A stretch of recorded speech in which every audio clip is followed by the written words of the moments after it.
Você que estava acompanhando o Morning Show agora de manhã, agora a gente continua com a cerimônia do funeral da Rainha Elizabeth II no Jornal da Manhã, segunda edição, com todos os detalhes da cerimônia que acontece em Windsor. A gente está neste momento com o professor Marcos Vinícius aqui no estúdio para acompanhar essa cerimônia, também o nosso correspondente internacional Luca Bassani, também o Luiz Kawaguchi, que nos ajuda a entender melhor a simbologia de todo esse momento que acontece no Reino Unido com a despedida da Rainha Elizabeth II. Lembrando que foram 11 dias de velório, com visitação do público, mais de 100 chefes de Estado, membros da realeza de todo o mundo, para governar aí, né? Para acompanhar esse momento.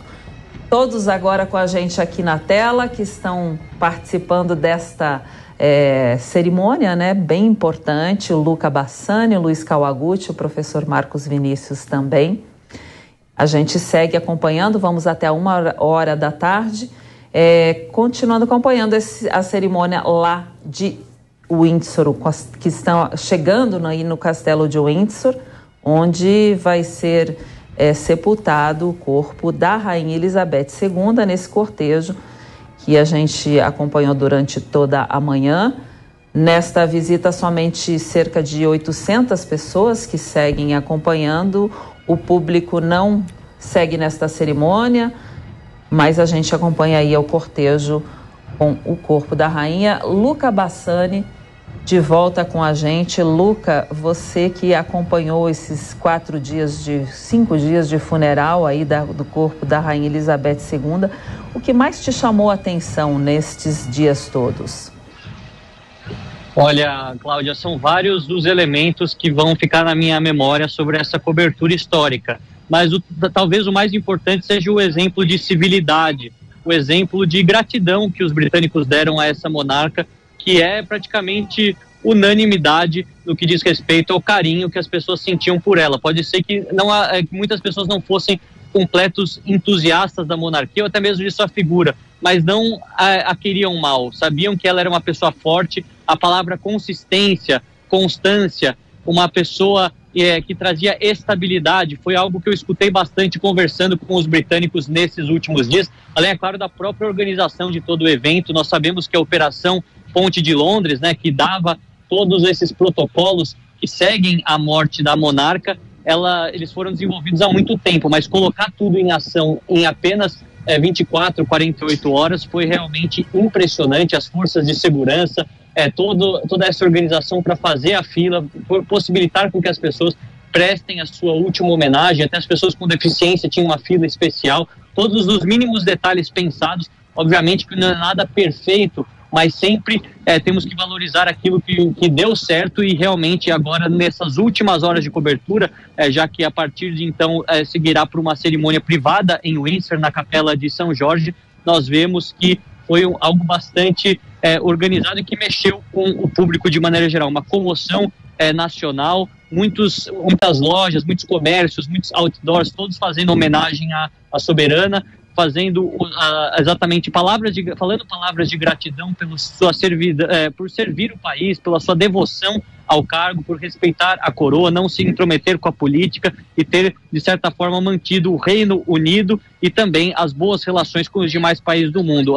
Mais cedo o professor falava sobre o papel diplomático da coroa britânica. Realmente ela foi uma figura muito importante, foi para mais de 110 países, alguns desses países múltiplas vezes, só a Austrália ela foi acho que 15 ou 16 vezes, então a gente vê como ela foi importante na construção de pontes num mundo pós-guerra. E agora a segunda era elisabetana, que eles falam, porque a Rainha Elizabeth I, que foi aí do século XVI, e agora a segunda era elisabetana conclui-se com grande responsabilidade para o seu filho, que tem, de certa forma, grandes problemas causados por ele mesmo durante os anos 80, 90, o casamento com a princesa Diana, a separação, a morte dela, depois do casamento com Camilla Parker Bowles, agora a rainha consorte em 2005, e uma figura sempre longe das pessoas comuns do Reino Unido, algo que a Rainha Elizabeth sempre esteve fazendo, sempre esteve transitando por todos os meios. Vai ser um grande desafio, mas agora o relógio corre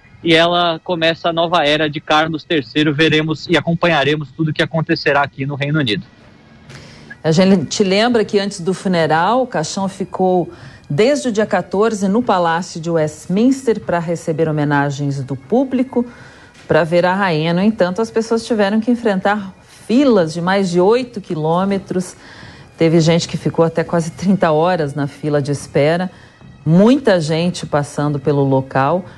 E após uma pequena procissão que acompanhou o caixão do salão, onde foi o velório, até a abadia de Westminster, a cerimônia religiosa marcou o início do funeral de Estado, 11 dias após a morte da monarca. Pela primeira vez, desde o início das cerimônias de despedida, os filhos mais velhos de William e Kate participaram de um ato oficial. Os príncipes George e Charlotte cortejaram o caixão da bisavó na entrada da abadia de Westminster. A cerimônia que teve duração de aproximadamente 1 hora. Nesse momento teve o sermão pronunciado pelo arcebispo de Canterbury e o líder espiritual da igreja anglicana, Justin Welby. Isso tudo mais cedo, mais de 100 presidentes, chefes de governo, membros da realeza de todos os continentes do mundo participam da cerimônia de funeral de Estado da rainha. Teve 2 minutos de silêncio, a nova versão do hino nacional, agora com os dizeres Deus salve o rei, foi tocado na missa, encerrando a cerimônia. Neste momento você vê imagens aí do caixão, com todos os símbolos que seguem. Lembrando que o caixão da Rainha Elizabeth II foi fabricado há mais de 30 anos. Ele é de carvalho inglês, forrado em chumbo. O público não pode ver o rosto da rainha, já que no velório o caixão fica fechado, né? Ficou fechado, coberto com a bandeira e as insígnias reais. O forro de chumbo torna o caixão hermético, já que ele é colocado em uma câmara e não enterrado. As alças de latão são desenhadas para caixões reais, assim também como a tampa que leva as insígnias da monarquia. O cortejo segue, agora já na parte de dentro, né, do castelo, no cercado, entra aí por este lugar, seguido pela família real, né, o príncipe Charles, com os filhos também, o príncipe William, o príncipe Harry. Lembrando aí que o príncipe William é o sucessor, né? Depois do Rei Charles, é ele quem está na linha aí de sucessão. O príncipe William, que por ser mais simpático que o pai, pode ganhar um protagonismo maior aí como sucessor. E a vida do Harry também, que tem toda a relação distanciada, até de conflito com o próprio círculo familiar, especialmente pelo casamento com a Meghan, pode ficar mais distanciado agora da coroa britânica, né, Luiz Kawaguchi, que acompanha esse momento e comenta os assuntos, esse funeral, o cortejo com a gente. Que até em vida, durante a Rainha Elizabeth II, tinha um pouco de receio do seu filho Charles assumir o reinado. Chegou-se até a especular ela abdicar, ele abdicar, os dois abdicarem em nome do William, mas isso acabou não acontecendo. A gente lembra que a monarquia é um símbolo de estabilidade e a última coisa que eles querem são escândalos. Então a abdicação, geralmente elas perturbam essa estabilidade da monarquia. Então é muito provável que, embora o Charles faça o que se chama de um reinado de transição, não haja aí a abdicação. A gente está vendo esses militares de vermelho, eles são a guarda real do rei, a guarda do rei. Então eles tem regimentos dessa guarda aí no Castelo de Windsor, no Palácio de Buckingham, no Castelo de St. James também. São regimentos que fazem a proteção da família real quando ela está nesses castelos. Tem a gente falou mais cedo aí dos paramentos deles, e a gente, como o próprio capacete aí feito de pelo de urso, e a gente vê um outro detalhe em cima do caixão. A gente tem a coroa o orbe e o cetro, que são os símbolos da monarquia. Orbe é essa peça redonda ali de ouro que está um pouco à frente da coroa, que a gente pode ver agora. O cetro, também outro símbolo da monarquia, e ali a coroa da Rainha Elizabeth II. Essa coroa ela tem cerca de 3.000 pedras preciosas.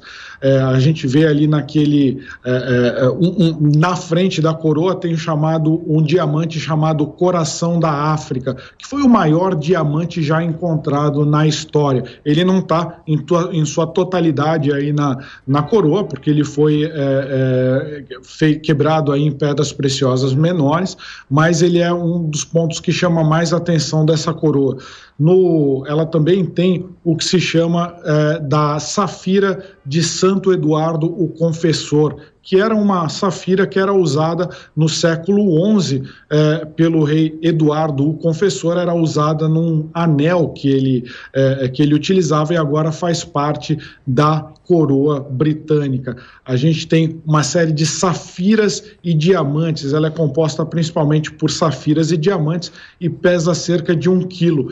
Em vida, a rainha Elizabeth II, já idosa, ela falava que quando ela tinha que usar a coroa e ler algum documento, a gente vê bem agora ali a safira de Santo Eduardo no meio da cruz ali.